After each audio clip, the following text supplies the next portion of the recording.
हमारा next topic है satellite. तो आइए जानते हैं कितने प्रकार के सैटेलाइट्स होते हैं। ठीक है, अर्थ के कौन सा सैटेलाइट है, अर्थ के कौन कौन से नेचुरल सैटेलाइट्स हैं, या फिर हमारे कितने तरह के आर्टिफिशियल सैटेलाइट्स हैं, कि किस पर्टिकुलर एटमॉस्फेयर में आपको एटमॉस्फेयर ऑफ लेयर में सैटेलाइट्स को इंजेक्ट किया जाता है। ठीक है, ये सारी इन्फॉर्मेशन अब हम लोग इस पर्टिकुलर भी वीडियो के माध्यम से समझने की कोशिश करेंगे। ओके, तो सैटेलाइट बेसिकली सैटेलाइट क्या है, सेलेस्टियल बॉडीज़ है। Simply satellites are also a type of celestial bodies, okay, which revolve around the particular their parent planets. Okay, as for example अगर अर्थ की बात करें तो अर्थ को मून क्या करता है, आपको रिवॉल्व करता है। ठीक है, वैसे ही आपको ये पर्टिकुलर हमारा जो है ये इसको हम लोग क्या कह देंगे, नेचुरल कह देंगे। ठीक है, तो दो तरह की सैटेलाइट्स होती हैं, पहला है हमारा नेचुरल, ओके, और दूसरा हमारा आर्टिफिशियल।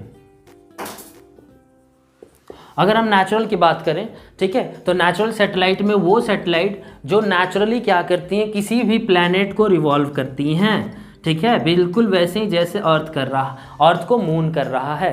ठीक है, तो हमारा एक और सवाल उठता है कि क्या सिर्फ मून ही एक नेचुरल सैटेलाइट है? तो मैं आपको बता दूं, नहीं, मून के अलावा और भी बहुत सारे ऐसे नेचुरल सैटेलाइट्स हैं जो डिफरेंट प्लैनेट्स को रिवॉल्व करते हैं। एज फॉर एग्जांपल अगर हम लोग बात करें तो अर्थ के लिए मून हुआ, तो मार्स के लिए हमारे पास जो रिवॉल्व करने के लिए सैटेलाइट है वो दो हैं। क्या है, फिबस, और जो दूसरा है वो हमारा है डेमोस। ओके, वैसे ही हमारा सैटर्न को रिवॉल्व करता है टाइटन। टाइटन के बारे में आप लोगों ने सुन रखा होगा। बेसिकली टाइटन की घड़ियां आती हैं, तो वो वाली टाइटन नहीं, ये जो टाइटन है, ये टाइटन सैटर्न को क्या करता है, आपको कंटिन्यूसली रिवॉल्व करता है। ठीक है, ओके, और ये काफ़ी जायंट भी है। Even one of the giant, I think it is one of the giant satellite, natural satellite in our solar system. Okay, move to the next one. Now come to the artificial. Artificial की बात अगर करें तो basically एक बात समझ लीजिए आप कि अर्थ के जो एटमॉस्फेयर हैं, एटमॉस्फेयर अगर हम लोग बात करेंगे तो एटमॉस्फेयर का बहुत सारा लेयर्स होता है, जैसे ट्रोपोस्फेयर, स्ट्रेटोस्फेयर, ठीक है, उसके बाद हमारा मेसोस्फेयर, आयनोस्फेयर, उसके बाद हमारा एक्सोस्फेयर। ओके, तो इस तरह के कुछ हमारे लेयर्स हैं। इन लेयर्स में भी क्या है, आपको कुछ पर्टिकुलर लेयर्स हैं जो काफ़ी ज़्यादा महत्वपूर्ण हैं। ठीक है, वो अभी देखेंगे किस तरीके से। इसी पर्टिकुलर लेयर्स में क्या किया जाता है, आर्टिफिशियल आपको जो सैटेलाइट है उसको इंजेक्ट किया जाता है, प्लेस किया जाता है। वाई? बिकॉज इससे क्या होता है, इन सारे जो आर्टिफिशियल सैटेलाइट्स होती हैं, ठीक है, इसकी मदद से क्या होता है, हमारा आप देखते हो इंटरनेट चलता है। ठीक है, इंटरनेट चलने के अलावा बहुत सारे काम होते हैं, ये डिफेंस के काम में आता है, इसके अलावा वेदर को मेज़र करने के काम में आता है। ठीक है, फार्मर से रिलेटेड हम लोग को मॉनसून को पता लगाने में काम आता है। ठीक है, कहाँ ज़्यादा बारिश होगी, कहाँ कम बारिश होगी। ठीक है, इस तरह की बहुत सारी चीज़ें हैं। इवन हम अर्थ को स्टडी करते हैं। ठीक है, यानी एक हमारा क्या होता है, आपका एक सैटेलाइट व्यू होता है जिससे हम अर्थ को स्टडी करते हैं, कौन सी चीज़ें कहाँ पर हैं, उसके जितने भी फिजिकल और जियोग्राफिकल फीचर्स हैं उसको पढ़ते हैं और समझने का प्रयास करते हैं। ठीक है, ओके, तो ये हमारा आर्टिफिशियल सैटेलाइट है। आर्टिफिशियल सैटेलाइट के बाद जब हम लोग आगे बढ़ेंगे तो हम मून की कुछ प्रॉपर्टीज को देख लेंगे। लाइक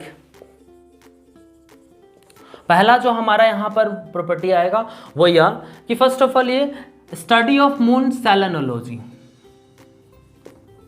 यानी अगर हम मून की स्टडी करते हैं, मून के बारे में समझने का प्रयास करते हैं, तो उस पर्टिकुलर स्टडी को सेलेनोलॉजी कहते हैं। बिल्कुल वैसे ही जैसे आप क्या होता है अंकों के बारे में यानी नंबर्स के बारे में पढ़ते हो तो उसे मैथ कहते हैं, और बाकी डिफरेंट सब्जेक्ट्स लाइफ के बारे में पढ़ते हो तो बायोलॉजी आप पढ़ते हो, वैसे ही मून के बारे में जब आप पढ़ते हो तो उसकी स्टडी को हम लोग क्या कहते हैं, सेलेनोलॉजी कहते हैं। ओके, सेलेनोलॉजी के बाद जो हमें जानना यहाँ यह है वो यह कि यहाँ पर जो ग्रेविटेशनल फोर्स होता है वो लगभग अर्थ के 1/6 होता है। ठीक है, 1/6 होने से क्या फ़र्क पड़ता है भाई, हमारे यहाँ क्या होता है, हमारे यहाँ बहुत सी सिंपल सी चीज़ें। अगर अर्थ की बात करोगे और अर्थ का अगर ये लैंड है, कोई भी चीज़ ऊपर जाती हो तो एक नियम है कि वो नीचे भी आएगी। ठीक है, समझ में आ रहा है? ओके, और वो धड़ाम से गिर जाएगी।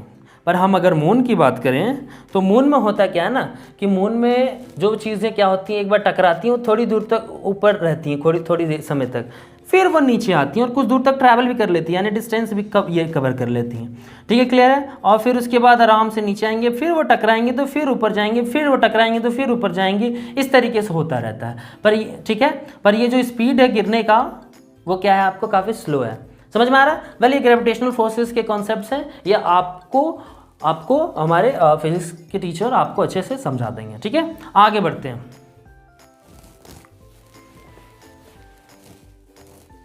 वेल, हमारा जो नेक्स्ट हमारा प्रॉपर्टी है वो यह कि यहाँ पर एक पीक है, वैसे ही हाईएस्ट पीक है जिसको हम माउंट लिबनिट्ज कहते हैं, जिसकी हाइट लगभग 35,000 फीट है। Okay, Mount Leibnitz. ठीक है,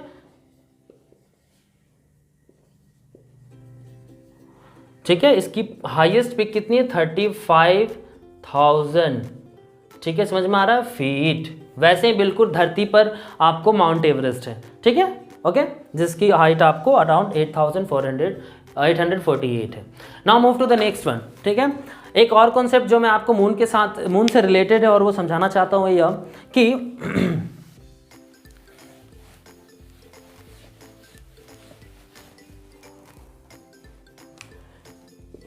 कि मून एक समय पर धरती के काफ़ी नज़दीक होता है और एक समय पर धरती के काफ़ी दूर होता है।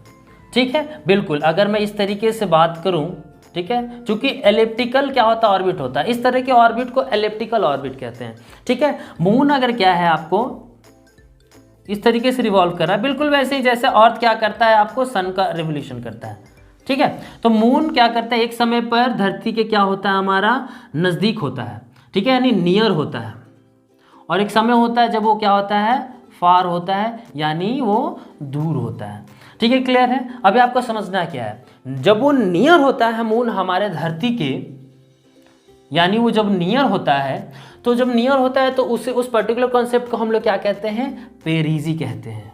क्या कहते हैं, पेरिजी। ओके, और जब वो दूर होता है तो उस कॉन्सेप्ट को कहते हैं हम लोग एपोजी। ठीक है, याद रहेगा आप लोगों को। ठीक है, अब इसके क्या है, हमारे दो पर्टिकुलर डिस्टेंसेस भी होंगे। ठीक है, हम कैसे मेजर करेंगे, तो पहला जो हमारा यहाँ पेरिजी का डिस्टेंस होगा, यानी जब वो सबसे नज़दीक होगा तो उसका जो डिस्टेंस होगा वो होगा 3,64,000 किलोमीटर, और जब वो दूर होगा तो उसका जो डिस्टेंस होगा वो होगा अराउंड 4,06,000 किलोमीटर। मैं आशा करता हूँ आपको ये पर्टिकुलर कॉन्सेप्ट समझ में आया होगा।